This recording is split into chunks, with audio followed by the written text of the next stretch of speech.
कहानी ये है कि एक बार एक आदमी एक छोटा सा बछड़ा खरीद के जा रहा था, सुंदर सा, और 3-4 चोरों की नजर पड़ी। उनका मन हुआ कि काश ये बछड़ा हमें मिल जाए, सस्ता मिल जाए, आधे दाम पे या उससे कम पे मिल जाए, तो क्या करें। तो उन्होंने एक साजिश की। बारी बारी वो उस व्यक्ति से रास्ते में मिले। पहले एक व्यक्ति मिला एकदम सीरियस चेहरा बना के। उसने कहा, अरे पंडित जी, बकरी कितने के लिए? पंडित जी ने कहा, यार ये तो बछड़ा है, बकरी थोड़ा ना है। तो वो बड़े अच्छे से हंसा, उसने कहा ये बछड़ा है, अच्छा। इतना कह के मुस्कुराते हुए निकल गया वहां से। पंडित जी को लगा अजीब गधा आदमी है। फिर देखा है तो बछड़ा ही। उसका उतना ही काम था, किया और निकल गया। अब वो आगे चल रहे हैं, करीब 100-200 मीटर के बाद एक दूसरा आदमी अलग जगह से आया। इनके बीच में आपस में साठ-गांठ है, ये इनको नहीं पता है। दूसरा आदमी आया और आते बोला, वाह पंडित जी, कितनी मोटी बकरी है, एकदम बछड़ा लग रही है देखने में। तो अब इसको लगा कि ये तो मामला फंस गया। ध्यान से देखा, बोला नहीं यार, मैं तो बछड़ा ही लाया हूँ।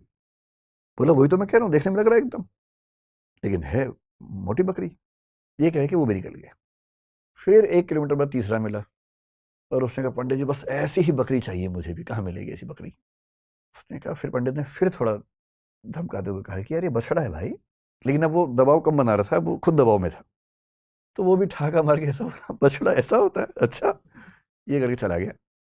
और फिर चौथा आदमी जो असली था उनका मास्टरमाइंड, चीफ कॉन्स्पिरेटर, फिर वो आया पैसे गिनते हुए। उसने कहा, अरे अरे अरे, ऐसा ही बकरा चाहिए, ऐसी बकरी चाहिए, कितने की मिलेगी, कितने की मिलेगी?